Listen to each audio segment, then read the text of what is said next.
الحمد لله نحمده ونستعينه ونستغفره ونؤمن به ونتوكل عليه ونعوذ بالله من شرور أنفسنا ومن سيئات أعمالنا من يهده الله فلا مضل له ومن يضلله فلا هادي له ونشهد أن لا إله إلا الله وحده لا شريك له ولا نذير له ولا مثل له ولا مثال له ولا جد له ولا ند له ولا جدال له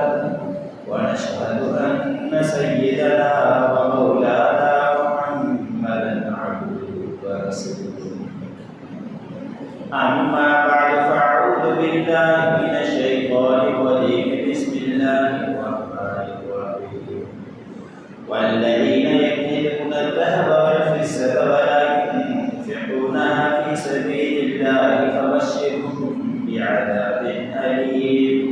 يوم يحمى عليها في نار جهنم فتكوى جباههم وجنوبهم وظهورهم هذا ما كنزتم لأنفسكم فذوقوا ما كنتم تكنزون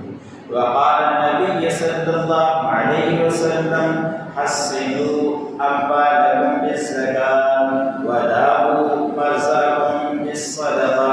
واستقبلوا أنفاس البلاء بالدعاء أو كما قال النبي صلى الله عليه وسلم صدق الله العظيم وصدق رسوله النبي الكريم ومن الشاهدين والشاكرين والحمد لله رب العالمين. دل کی گہرائی سے اللهم صل على محمد وعلى آل محمد كما صليت على آل إبراهيم وعلى آل إبراهيم إنك حميد مجيد. اللهم بارك على محمد وعلى آل محمد كما باركت على آل إبراهيم وعلى آل إبراهيم إنك حميد مجيد. میرے واجب الکرام صدر احترام عزیزان کرام، میں نے آپ لوگوں کے سامنے اللہ رب العزت کے کلام میں سے ایک آیت امام الانبیاء خاتم المجتبی تاجدار مدینہ حضرت محمد مصطفیٰ صلی اللہ علیہ وسلم کے بے شمار ارشادات میں سے ایک ارشاد تلاوت کیا. اللہ رب العزت کی بارگاہ میں دعا ہے کہ اللہ مجھے حق و سچ کو فرمائے اور اس کے بعد مجھ سمیت تمام سننے والے مسلمانوں کو اس پر عمل کرنے کی توفیق عطا فرمائے. جو آیت میں نے آپ لوگوں کے سامنے تلاوت کی، اس آیت کے اندر اللہ رب العزت نے زکوٰۃ کی ادائیگی کا حکم دیا ہے اور ادائیگی کے نہ کرنے والوں کو اللہ رب العزت نے سخت وعید بیان فرمائی. رمضان مبارک کے مہینے کے اندر جس طرح انسان اور عبادات کیا کرتا ہے، رمضان مبارک کے مہینے کے اندر تراویح بھی پڑھتا ہے، رمضان مبارک کے مہینے کے اندر عمرہ کرنے کی بھی کوشش کرتا ہے. اس لیے کہ آپ صلی اللہ علیہ وسلم نے فرمایا کہ شخص رمضان مبارک کے مہینے کے اندر عمرہ کیا اس نے گویا کہ میرے ساتھ حج کیا یا اس کو حج کے برابر ثواب ملتا ہے. تو عمرے کے اندر رمضان مبارک کے مہینے کے اندر بھی لوگ عمرے کی سعادت حاصل کرنے کی کوشش کرتے ہیں. ایسے ہی اسی مہینے کے اندر لوگ زکوٰۃ نکالنے کی بھی کوشش کیا کرتے ہیں. اسی نسبت سے آج میں آپ لوگوں کے سامنے زکوٰۃ کی اہمیت اور فرضیت کے متعلق کچھ عرض کروں. اللہ رب العزت نے قرآن پاک کے اندر نماز کے ساتھ زکوٰۃ کا حکم 70 دفعہ اللہ رب العزت نے دیا ہے کہ نماز کو قائم کرو، زکوٰۃ کو ادا کرو. اس طرح کے 70 مقامات قرآن پاک کے اندر ایسے ہیں جو زکوٰۃ اور نماز کے ساتھ جڑے ہوئے ہیں کہ جس طرح نماز کی ادائیگی فرض ہے ایسے ہی زکوٰۃ کی ادائیگی بھی فرض۔ ہر وہ مسلمان عاقل بالغ جو صاحب نصاب ہو، مال اس کے پاس ہو، اس کے اوپر سال گزر گیا ہو، زکوٰۃ نکالنا اس کے اوپر فرض ہو جائے گا۔ 4 چیزیں ایسی ہیں جس کے اوپر زکوٰۃ لازم ہوا کرتی ہے۔ ایک سونا،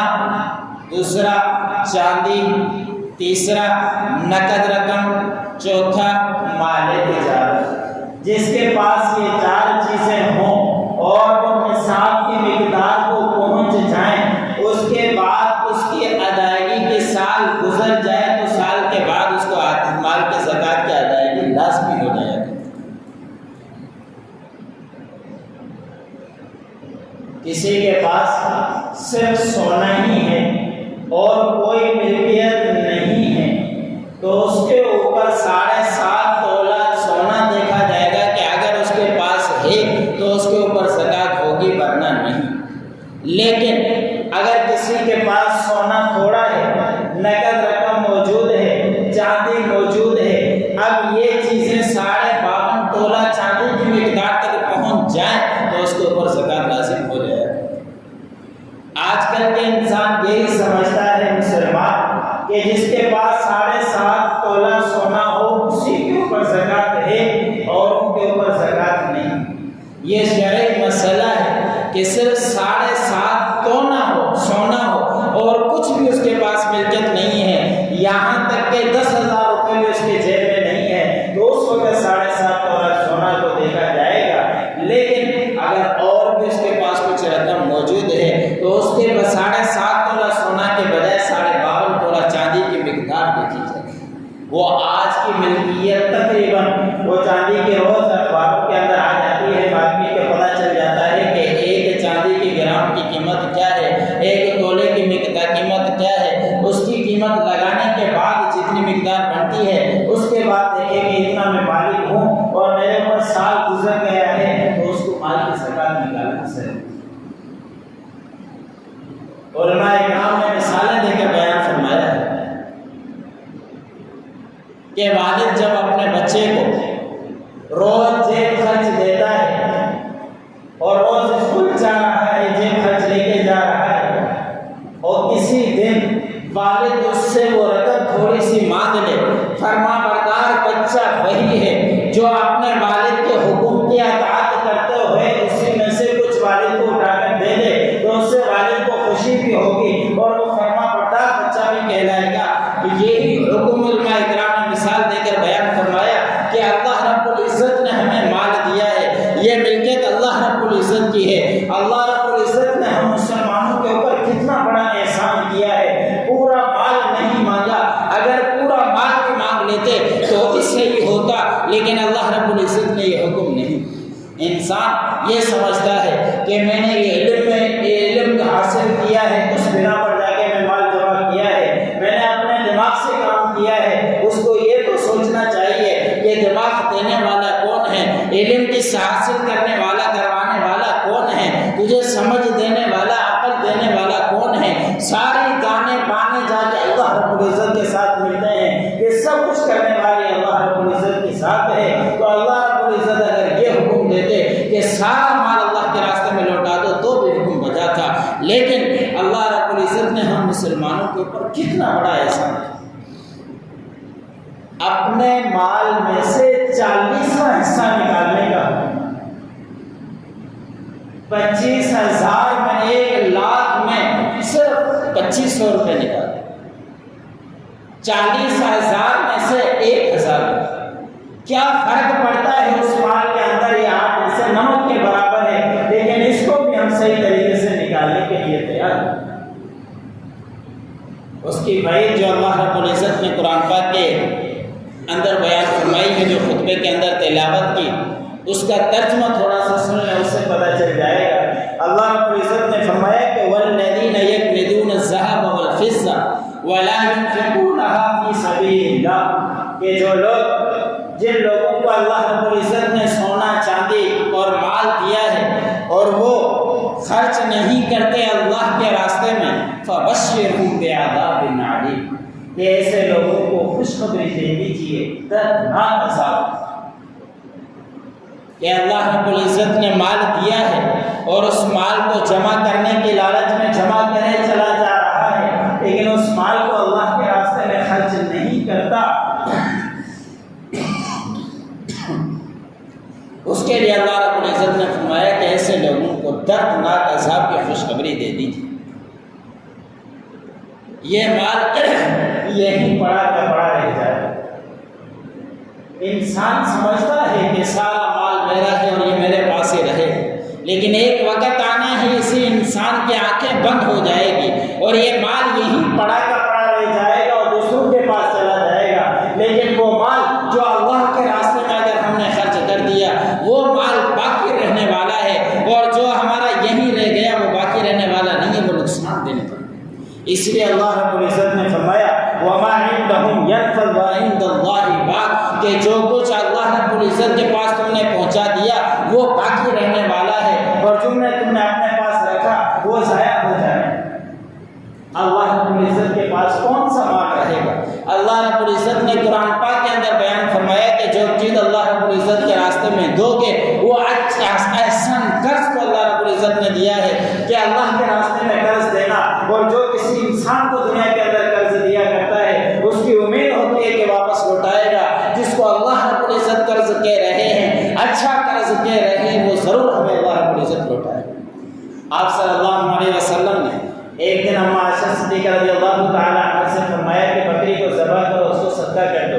آپ صلی اللہ علیہ وسلم یہ حکم دے کر گھر سے باہر چلے گئے۔ جب واپس آئے تو اما عائشہ صدیقہ رضی اللہ تعالیٰ عنہ سے پوچھا کہ کیا بچا ہے؟ اما عائشہ صدیقہ رضی اللہ تعالیٰ عنہ نے فرمایا کہ ایک رات باقی بچی ہے، باقی سارا ختم ہو گیا۔ آپ صلی اللہ علیہ وسلم نے فرمایا کہ جو تم نے دے دیا وہ باقی ہے، اور یہ جو رہ گیا یہ بچ گیا ہے۔ باقی کا مطلب یہ کہ اللہ رب العزت کے ہاں ہمارے ہاں ریکارڈ میں چل گیا، ضرور اللہ رب العزت اس کا قیامت کے دن ہمیں بدلا۔ اور جو زکاتیں نکالا کرتا ہے، امام الانبیاء نے فرمایا جو شخص صحیح طریقے سے زکات نکالے تو حضور صلی اللہ علیہ وسلم نے فرمایا کہ حسنوا اموالکم بالزکات، اپنے مالوں کی حفاظت کر لو زکات نکالنے کے ذریعے۔ حسنو یا حسن سے ہے، اس کا مطلب یہ کہ قلعے کے اندر ڈال دو کہ جب مال کا زکات نکالو گے تم ایک قلعے کے اندر بند ہو گئے، تمہیں کوئی بھی نقصان پہنچا نہیں سکتا۔ اور جو زکات نہیں نکالتا کروڑ پتی ہو جائے لیکن اس کو کوئی نہ کوئی پریشانی اور نقصان ہوتا ہی رہتا ہے، لیکن سامنے والے کو پتہ نہیں چلتا، بعض اوقات پتہ بھی چل جاتا ہے، بڑا مالدار ہے، ڈاکٹروں نے کھانے سے پرہیز کر رکھا ہے، اور کوئی گھر کے اندر پریشانی آ گئی، اس کے بیٹے نافرمان ہوئے پڑے ہیں اور کہیں گاڑی کا جا کے ایکسیڈنٹ ہو گیا، 10 لاکھ کی گاڑی ایک دم ختم ہو جاتی ہے۔ جو اللہ کے راستے میں مال نکالتا ہے، زکات دیتا ہے، اللہ رب العزت کے ذمہ آ جاتا ہے کہ اس نے مال کی حفاظت کیا۔ جو آیت میں نے آپ لوگوں کے سامنے پڑھی فبشرهم بعذاب علیم کہ ایسے لوگوں کو خوشخبری دے دو دردناک عذاب کی۔ وہ دردناک عذاب کون سا ہے؟ یوم یحمى علیہا فی نار جہنم، کہ اللہ رب العزت نے فرمایا کہ جو مال تم جمع کر کے رکھتے ہو وہ قیامت کے دن اسی مال کو آگ سے تپایا جائے گا، آگ سے گرم کیا جائے گا، اسی مال کو تمہارے پیشانی کے اوپر داغا جائے گا، تمہارے پہلوں کو داغا جائے گا، تمہارے پیٹھوں کو اسی مال کے ساتھ داغا جائے گا۔ اللہ رب العزت نے فرمایا وہ اللہ رب العزت کا حکم ہوگا کہ یہ ہے تمہارا مال جو تم بچا کر رکھا کرتے تھے، اللہ کے راستے میں خرچ نہیں کیا کرتے تھے، اب اس مال کو مزہ چکتے تھے۔ علماء کرام نے تطبیق دی ہے، مفسرین نے تطبیق دی ہے کہ اللہ رب العزت نے سب سے پہلے پیشانی کے اوپر مال کو داغنے کا حکم دیا، اس مال کو تپا کر جہنم کی آگ سے پیشانی کے اوپر کیوں داغا جائے گا؟ کہ اگر کوئی غریب محتاج آتا ہے، آگے کوئی مدرسے والا آتا ہے، اس سے کچھ رقم مانگتا ہے کہ اللہ کے راستے میں دے دو، سب سے پہلے اس کے چہرہ بگڑ جاتا ہے کہ یہ مانگنے والے بار بار پہنچ جاتے ہیں۔ اگر اس کو معلوم بھی ہے کہ یہ مستحق ہے، اس کو معلوم بھی ہے کہ یہ صحیح ادارہ ہے تو اس وقت تو دے دینا چاہیے، لیکن اگر اس کو معلوم ہے کہ یہ عادت ہے اس کے مانگنے والے کی تو اس کا تو معاملہ الگ ہے، لیکن مستحق اگر مانگنے کے لیے آیا اور اس نے چہرہ ہی سب سے پہلے اس کا بگڑتا ہے تو اللہ رب العزت نے فرمایا کہ اس سے